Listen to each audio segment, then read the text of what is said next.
Let me show you how you can save your board from Apple Freeform as an image on your Mac. So the first step will be to click File at the top left corner and export this board as PDF. That's right, PDF first and then quick conversion to an image. So export as PDF. Now I can open up my board in PDF. As you can see, all of the unused paper or round elements was cut. So the size of the board will very much depend how well you organize it.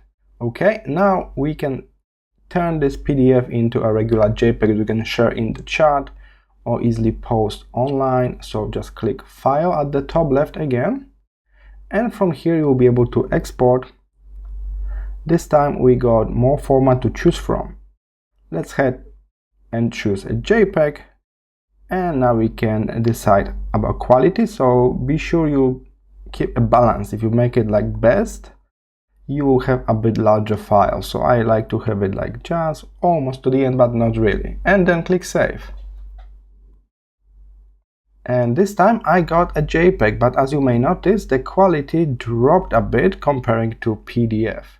So just be mind, if you got a lot of small text and stuff like that, it's maybe a bit blurry. Alright, so that's how you do it. First, click File, Export to PDF. In your forms, File, Export to PDF, and then open up the PDF in the default preview on your Mac, and you can easily export to JPEG from there. I hope this was helpful. See you in the next one.